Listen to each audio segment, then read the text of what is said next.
तावीज की महिमा। एक दिन सवेरे एक नगर में एक मोटा ताजा आदमी आ पहुंचा। वह स्थूलकाय व्यक्ति एक काला वस्त्र अपने शरीर पर लपेटे हुआ था। उसे देख बच्चे डर कर भाग गए। औरतों ने घर के किवाड़ बंद कर लिया।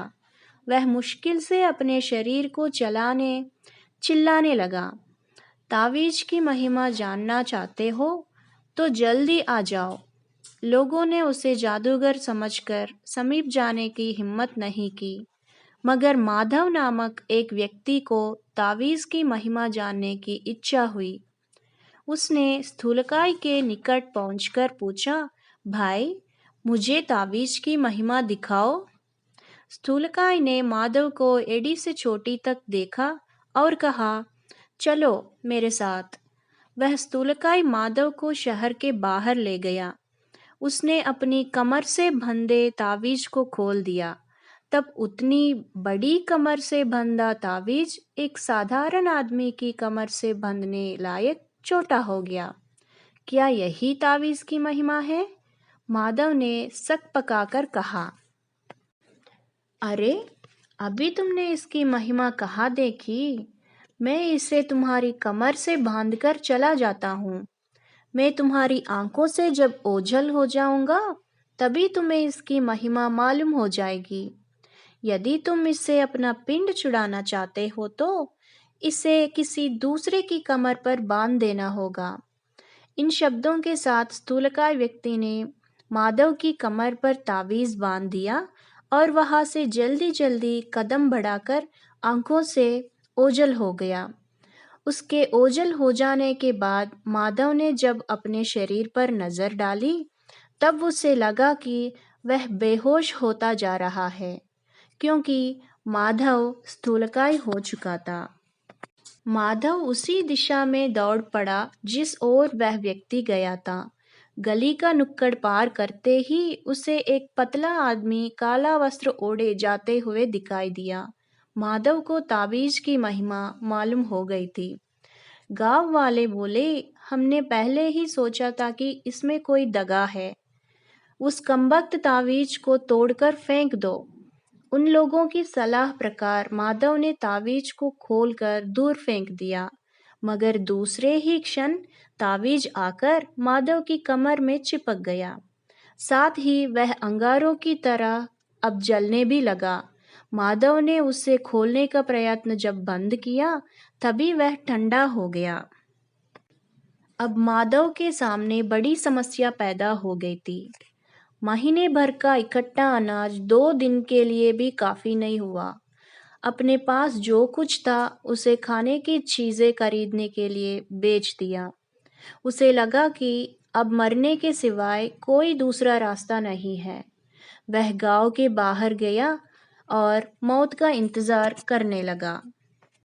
दोपहर के वक्त पड़ोसी गांव से आने वाला एक दुबला पतला व्यक्ति बरगद के नीचे आराम करने आया। माधव के भारी भरकम शरीर को देख बोला, महाशय, मेरा नाम शंकर है। क्या शरीर को मोटा ताजा बनाने के लिए तुम कोई उपाय जानते हो? मेरे कंकाल शरीर को देखकर कोई अपनी लड़की देने को तैयार नहीं होता। ये बातें सुनकर माधव उत्साह में आकर बोला, यह सब तावीज की महिमा है। माधव ने अपनी भुजा से तावीज को खोल दिया और शंकर की भुजा में बांधते हुए समझाया कि तुम्हारी आंखों से मेरे ओझल होते ही तुम्हें इसकी महिमा मालूम हो जाएगी। यदि तुम इस तावीज से पिंड छुड़ाना चाहते हो तो तुम्हें इसे किसी और की कमर में बांध देना चाहिए। तुम इसे निकाल कर मत फेंको, नहीं तो यह तुमको जला देगा। यो समझाकर वह चला गया। उसके बाद शंकर ने अपने शरीर की ओर देखा तो उसका सिर चकरा गया। उसका शरीर बहुत भारी हो गया था। इसके बाद वह अपने गांव पहुंचा, लेकिन उसके भारी शरीर को देख किसी ने भी अपनी लड़की नहीं दी। उसके सामने खाने की समस्या पैदा हो गई। उसने गेरुए वस्त्र पहन लिया। वह दूर दूर घूमते भीख मांगकर अपने दिन काटने लगा। एक दिन शंकर ने किसी के घर जाकर दरवाजा खटखटाया। उस घर में एक ब्रह्मचारिणी रहती थी। वह देखने में बदसूरत थी, इसीलिए उसकी शादी ना हो पाई थी।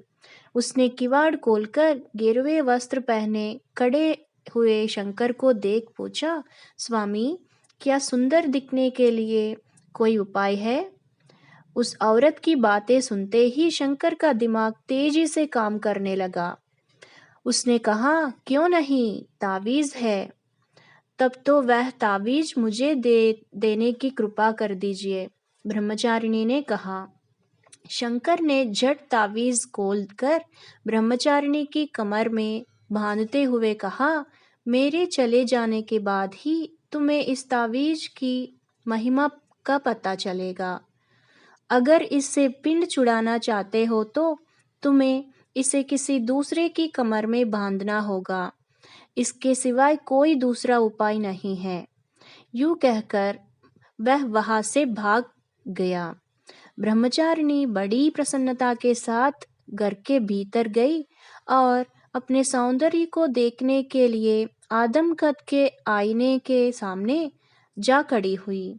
अपने रूप को देखते ही वह चौंक पड़ी, क्योंकि उस आईने में उसके शरीर का 1/4 हिस्सा भी दिखाई न देता था। वह फर्श पर गिरकर लेटे शाम तक रोती रही। अगल बगल के लोगों ने आकर उसे देखा। उनमें युवरानी की परिचारिका भी थी। ब्रह्मचारिणी को देखते ही वह ठठाकर हंस पड़ी और बोली, युवरानी को हंसकर 4 साल हो गई है। तुम्हें देखने पर वह जरूर हंसेंगी। इसके बाद वह परिचारिका ब्रह्मचारिणी को युवरानी के पास ले गई।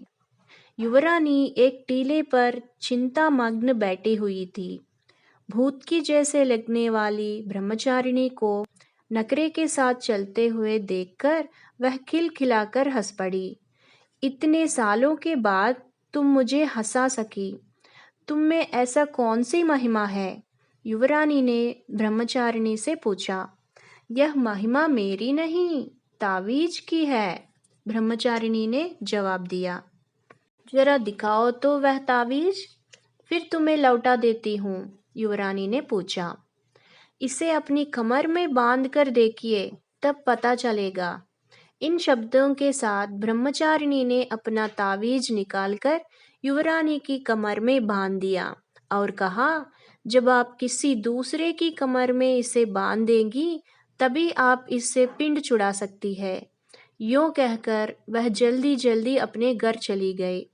ब्रह्मचारिणी के जाते ही युवरानी पालकी पर बैठकर राजमहल की ओर चल पड़ी। थोड़ी दूर जाने के बाद कहारों को लगा कि पालकी भारी होती जा रही है। उसी वक्त पालकी पर बैठी युवरानी जोर से चिल्ला उठी। इस घबराहट में कहारों ने पालकी को नीचे गिरा दिया।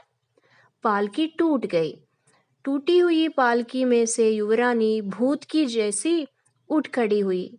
परिचारिका ये बड़ी मुश्किल से उसे चलाते अंतःपुर में ले आया। अपने पिता को देखते ही युवरानी दहाड़े मारकर रो पड़ी और उसने सारा समाचार उसे कह सुनाया।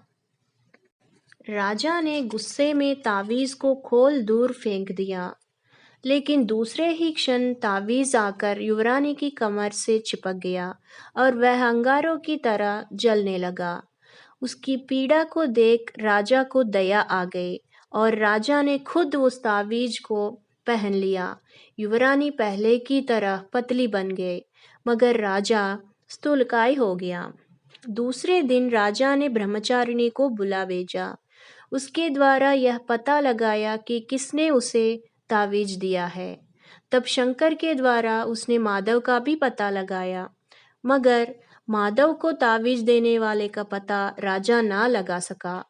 आखिर राजा ने घोषणा की कि जो आदमी इस तावीज को बंधवा लेगा उसके खाने पीने कपड़े वगैरह का प्रबंध किया जाएगा।